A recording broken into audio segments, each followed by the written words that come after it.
Best ever listeners, welcome to the Roundtable. I'm Slocomb Reed, an apartment owner operator in Cincinnati, Ohio. Today, I'm joined by Travis Watts and Ash Patel. The hosts of the Best Ever podcast come together every week for a deep dive into a commercial real estate investing topic. Today, we have a hypothetical scenario for you that should add value to all of our listeners, especially our listeners who are newer to investing. Ash, Travis, I'll answer this as well.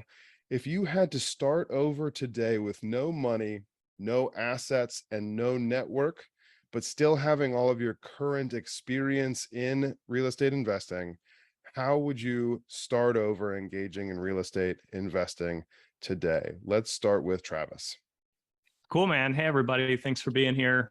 Travis Watts, full-time passive investor. I'm a limited partner mostly in multifamily syndications and director of education with Joe Fairless at Ashcroft Capital. So Slocomb, great topic, great starting point. I think for me, I always go back to kind of the top four that kind of led me into financial independence in the first place, which is working your highest and best earning potential. And I'm talking about active work, and then living on as little as possible for about 5-10 years, give or take. Everyone's situation time frame is going to look a little bit different. And then kind of arbitraging, so to speak. So that means the difference between your income and what you're saving, invest that into real estate. For me, that's in passive income or cash flow producing real estate. And number 4 is avoid bad debt, car loans, personal loans, retail debt, et cetera. And so that's what I've always followed as a roadmap. I think what's changed for me today in 2022 is I have a whole lot more experience in real estate than I ever had when I first got started. So for me back then, my highest and best was working in oil and gas, where I worked 100 hours a week and I was away from home, and I was getting, well bonuses and per diems and a ton of overtime hours and stuff like that. And so hopefully I wouldn't have to resort back to doing that again. I think it would kill me this go around, but I would probably be a JV, more than likely a joint venture partner in real estate actively. That would now be probably my highest and best. Not that I want to do that, but I just feel like I could earn more doing that than I did in oil and gas. So those are kind of my high-level thoughts on if I were to start over again. Travis, follow-up question. You gave a very comprehensive answer there at the beginning. Thank you for that. You said you would get into an active JV general partner in, I would imagine, apartment investing, since that's your bread and butter now. Within a general partnership, what is it that you'd be focused on? What is it you'd be bringing to a partnership like that? Yeah, I think I would have to reframe my mindset, and I would be the active partner in that. So I enjoy working with smaller teams, smaller groups. So, assuming to the point of your question, I'd be starting over with no money, right? So it's kind of hard to be an LP with no money. It's kind of the name of the game, right? So I would just find a local deal, hopefully, multifamily deal. I would find a equity partner to go in with, and I would just kind of do, what I invest in, which is value add multifamily real estate. So I don't know exactly how that would look, but try to buy as much as I could buy and put myself in those shoes, even though that really wouldn't be that much fun. But hopefully we could figure out a split that works out, and 3 to 5 years down the road, I could be back on the track to being an LP again. That makes sense. It'd be pretty difficult with no network to start out in capital raising. So I can see why you would want to jump into acquisitions. Let me make a couple assumptions here, Travis, and then I want to hear from Ash. It sounds like you'd get into acquisitions for a syndication style deal. Is that because acquisition fees, when you finally get something locked in, are going to be your best way to generate income for yourself quickly in commercial real estate? Yeah, it's a good question. So I actually have an investor buddy out here in Florida, also a realtor and a contractor and all kinds of things. He's always trying to get me to JV with him, and I always turn him down because I don't want that active style of management. But I would use someone like him. Maybe we could figure out some kind of 60-40 split or something like that, just overall profit. So not really the syndication model where I'm a GP collecting the acquisition fees and asset management fees and splits on the back end and all that. I would just kind of want to go in more like a 50-50 kind of scenario where I'm finding it, underwriting it. I'm the asset manager, I'm doing all the work basically, and he's just the equity piece to that puzzle. That makes a lot of sense. Ash, let's hear from you. No money, no assets, no network, but all of your experience. Where do you start? Yeah, great question. Hey, best ever listeners, Ash Patel here. Slocum, I always teach people that I mentor, you need two things. You need a deal and you need a network. And that's all you need to get started. You're not giving me either. So the deals I can find, right? I've done that long ago. You're not taking my experience away. So I can go out there and find a great deal. But now I've got to find a network. So I've got to do everything I can to establish myself as somewhat of a subject matter expert in commercial real estate. How do I do that? You go to meetups, it's no different than what I would advise somebody just starting out, maybe out of college, a young 19, 20-year-old person. You go out there, you network, you add value to others. What can I do to help you? Go at it from an altruistic approach and you start building your network that way. But when you have those incredible deals, it's not that difficult to get investors behind you, even if you don't have a great track record. If it's a smaller deal, much easier. If it's a larger deal, you're going to want to find somebody that has a bit of a track record, a good network, a good reputation. So you find somebody that has the network, establish yourself through adding value, and you find that incredible deal.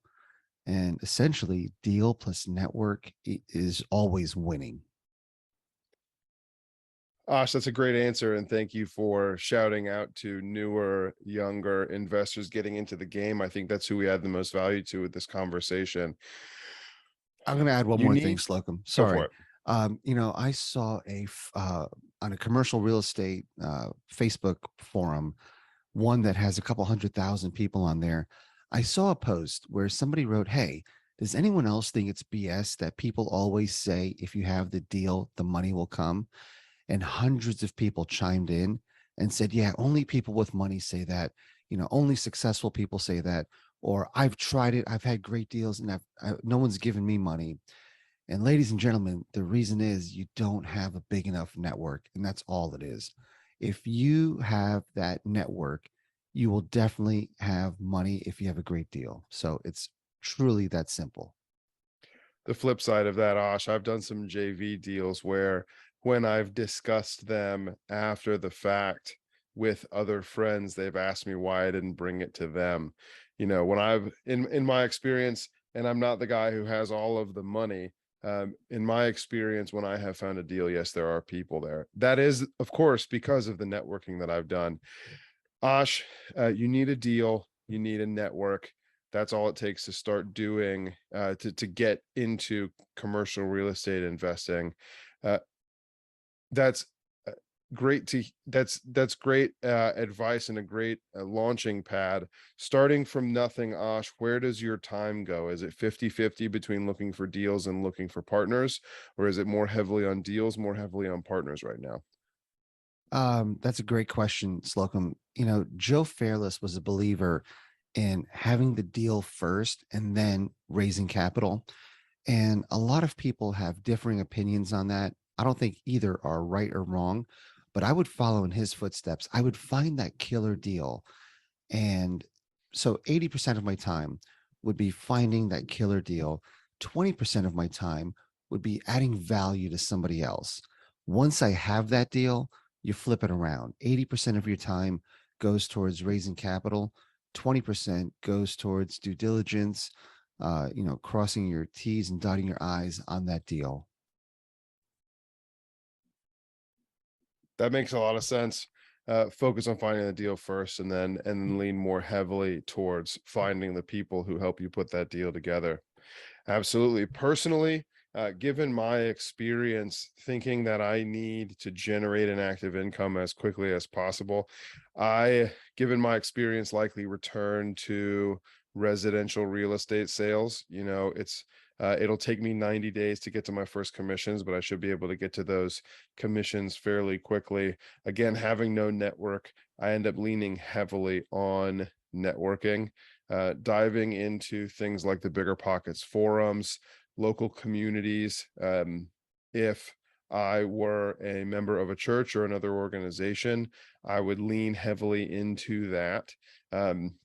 Sales, even in commercial real estate, it takes longer, but being that that's my background, getting into sales, this is also what I did and what I recommend to a lot of residential investors when they want to go full-time quickly. I have a client doing this right now. Getting into residential sales can generate a real full-time income very quickly, within 3 to 6 months. I would likely supplement that with third-party property management work. It has to be third party because I don't own anything in this scenario. But third-party property management creates a more steady baseline of income and baseline of work that I could use to grow. Also, I could use that property management to build experience, to demonstrate to my new network that I know what I'm doing when I want to start actively investing and raising capital. Look at what I've managed, look at what I've been able to find, and look at what I've been able to manage, look at what I've been able to find, look at the results I've gotten doing things for others. Now I'm doing my own deals. So thinking about starting from scratch, each of us either has or is a part of an organization that is growing. Within your new activities, whether it's Travis getting involved in a joint venture, doing as much legwork as possible, or Osh putting together deals from scratch, or Slocomb getting into sales and property management, what is the first responsibility that you would delegate as quickly as possible? Travis? Oh man. Well, framing it that way kind of puts a spin on it. I was going to say I would outsource the property management and the asset management, but I was thinking along the terms of being an LP myself. So that's a great question. Ultimately, you guys, like, here's the deal. I'm always an advocate for do your highest and best. Ideally, try to get involved with something you're actually passionate about or interested in. And so when I was talking about being a JV, to me, that would be like a 3 to 5 year plan. And then I'm out. It's kind of like I did with oil and gas. That's not a long-term sustainable thing. But man, I'm a big delegator. The one thing I always want to keep a pulse on, though, is my own portfolio management. I truly enjoy sourcing deals, finding deals, doing my own kind of due diligence there, vetting out different operators, having lots of conversations. But I do not enjoy the day-to-day, and especially managing tenants. That's probably my biggest downfall as a person. Let's shift my question here a little bit, Travis. Thank you for that, because I think you answered my next question already. What is the first thing you delegate, and what is the last? The first thing you delegate is the day-to-day organization, operations, and the last thing you delegate is the deal finding and the management, the high-level management of the portfolio. That makes a lot of sense. Ash, what about you? What's the first thing and what's the last thing that you delegate? Good question. So the first thing I would delegate is probably deal finding, because I can teach people how to find great deals. The last thing I would delegate is interacting with investors, because they need to know, like, and trust the person they're writing a check to. So that's important, right? And I love doing that. I do want to piggyback on your last two questions. And the great thing about this roundtable is we don't really have a strict format. So I'm going to bounce around a little bit. In terms of your first question was, what would you delegate as you scale?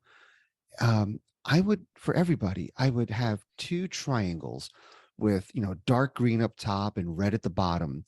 and audit your time and tasks. And the two triangles are: one, things you like to do up top, things you hate to do, and things that you procrastinate because you hate to do them at the bottom.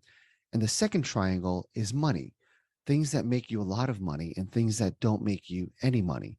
So write down in this pyramid where all of your tasks fall. And ideally, what you want to focus on are things that intersect at the top of the two triangles. So things that you enjoy doing and things that make you money. The things that you want to offload are things that you don't enjoy doing and things that don't make you any money. Now, let's say it's something you don't enjoy, but it's a dark green, it makes you a lot of money. You need to keep doing that until you can effectively delegate it, right? And then both of you gentlemen answered the other question, which was basically, what would you do for income if Slocum threw you out somewhere and you had no network and no assets? I loosely said I'd value, and I would to real estate people to establish a network. But the other thing I would do to actually have cash flow coming in is go out there, ask, ideally a real estate person, but if not, a restaurateur, a caterer, or small business person. Hey, can I take over your social media for free? Let me take pictures. Let me do some of your posts. Let me react to comments, and I'll do it for a week or a month for free. And if you like it, we'll sign a contract. You could pay me to do something. Now, what I would do as well, because I don't like doing the heads down stuff, is find somebody that actually does social media marketing. Find somebody that's great at taking pictures and maybe not great at sales. They're looking to grow their business even more. You go out, knock on the doors, sell the product, have this other person do the work, and there you go. And this is not hypothetical. I did this in my 20s, and that was one of my first side hustles out there. And it's fairly simple to do. Back to you, Slocum. That's innovative, Ash. I like your answer there. What is the first thing I delegate and what is the last?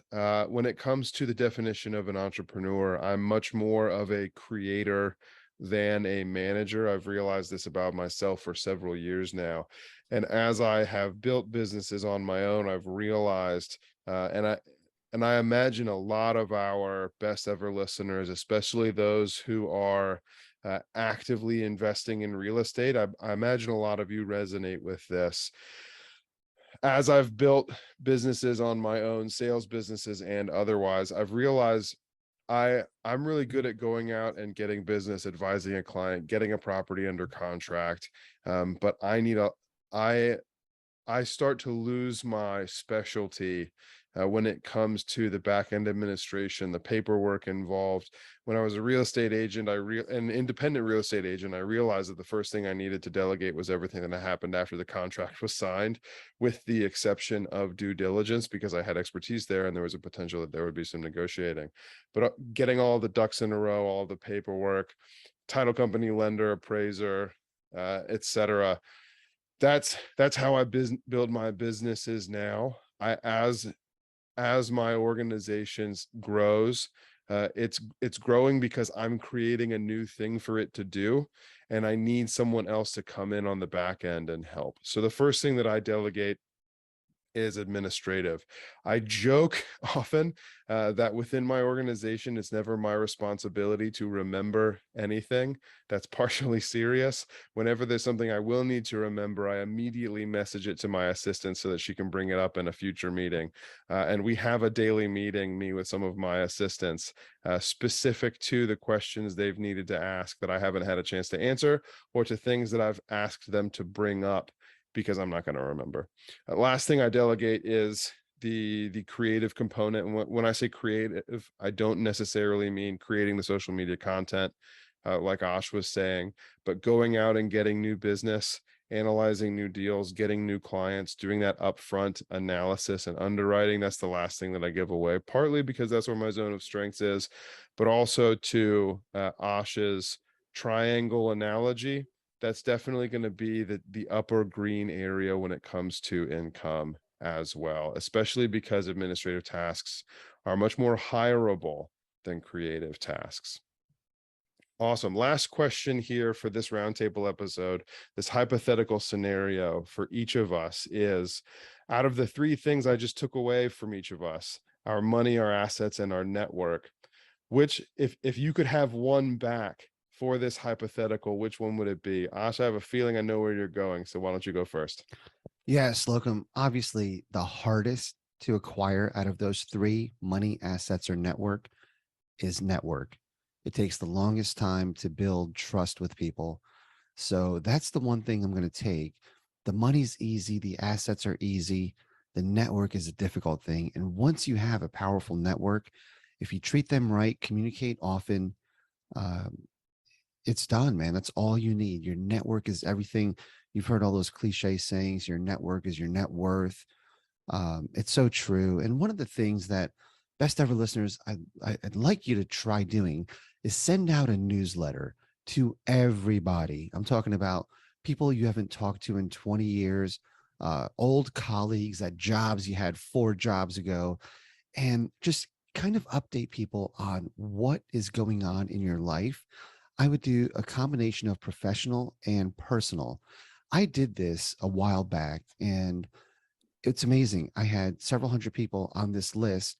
It was people that literally I knew for a year or two and hadn't seen them in over 25 years. And after I sent this newsletter out, I I spent the next week and a half answering emails, being on hours long phone calls, and that's how I reconnected with my entire network. So, all of you best ever listeners, Slocum and Travis, this goes for you too. I would consider doing that, right? A quarterly, even a once a year newsletter. But it's amazing that how many people you easily reconnect with. And then if you're looking for real estate investments, it's amazing how many people are sitting on the sidelines wanting to get into real estate. So yeah, man, I had people that I haven't spoken to in 20 years. They're like, I've got X amount of money. I've been wanting to get into real estate, just didn't know how. So do that, man. Just, most of you already have a great network, but we've let a lot of it go over the years. Reconnect with that network. Gosh, that's great. I remember receiving one of those newsletters. It might have been your first when you sent it out. Thinking how cool it was. My father, actually, who's a listener of the podcast, sends out an annual newsletter to update his sphere on what's happening in his family, and he writes it from the perspective of his dog. Every year, he's done this for several years with a few dogs now, and I think he does it that way because he knows people are more likely to read it if a dog wrote it. Travis, what Awesome. about you? Money, assets, network. Which one do you take back for the sake of building your commercial real estate empire? Yeah, and great points, Ash. Couple things I want to piggyback on there. First of all, things like a newsletter are awesome. Things like a podcast are awesome. Blogs, articles, just get your story out there and share with people, because if you're going to be in the active side of the business, people do business with people that they know, like, and trust. So how else, besides the obvious of your immediate family and friends, are people going to get to know you? So you got to have some kind of platform for that. So what you guys have really been hitting on is really pertains, I think, mostly to, again, the active side of the business. So being that I'm a limited partner and I'm on the passive end, I would choose money out of those three, because it's not always true that it takes money to make money, but in the case of an LP, it kind of does. And so I would just be trying to save up and invest and get my portfolio back up where I can start living on cash flow again. So that's what I would choose there. The last thing I want to say is some from your previous topic about highest and best earning potential in sales. Something I'm trying to help instill in my nephews who are now entering college is I would always recommend making sales kind of something else that you study lifelong, because it really doesn't matter what industry you're in. If you can find a way into sales, a lot of those sales jobs don't have income caps. And that was a mistake that I made for many, many years when I was a W-2 employee. I was always getting myself into jobs that you were capped out, so I find myself fighting for the 5 or 10% raise because I'm doing more work than everyone else, and I'm just not really getting rewarded for it. So I think I would have performed a lot better in sales, even though I don't see myself as a sales guy, even though I'm not a capital raiser and never have been. I just like to kind of affiliate and share on things that are working for me and trying to help people out with their goals as well. So great points, both you guys. That's interesting, Travis. I didn't know where you were going to go with that one. And I've decided now that my answer is going to be assets, because that's the one that hasn't been picked yet, for a couple of reasons. One of them being, and for our best ever listeners, if you are not here yet, I hope you get to this point soon. I have assets sufficient to cover my lifestyle. Again, I'm an active investor. I self-manage. And so in the self-management of my portfolio, I have sufficient income for my lifestyle, meaning right now I don't need the money. I don't need the network, given what I already have, which is a great place to be. This is not about bragging. This is about the value of having assets. I remember, this may sound selfish, but that's fine. I think there's a lesson here. I poured my life in. The first thing professionally that I poured my life into building was a youth ministry program for a church. And it was what I obsessed over. It was what I thought about. It's what broke me and built me back up more than anything else for over 5 years, just that first youth ministry program. And I realized that when I left that church and literally as well as figuratively handed over the keys to the next director of youth ministry, that youth program wasn't mine anymore. And it was going to go in a completely different direction, a good direction. I'm a big fan of the person who took over for me, but it wasn't mine anymore. My capacity to influence through that program was done. And I was done being compensated for that work that I had done. One of the great things about real estate investing is that the vast majority of the work that has to be done to acquire, build up, sustain an asset, a property, is done on the front end.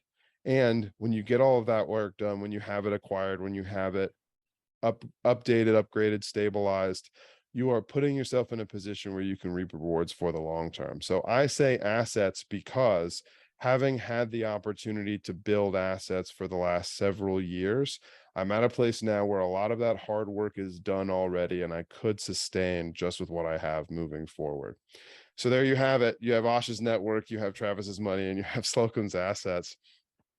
Best ever listeners, I hope you gained value from this conversation, an idea of where 3 people who are operating at a high level in the space currently would start over if they had to, given that they get to keep their experience, but nothing else.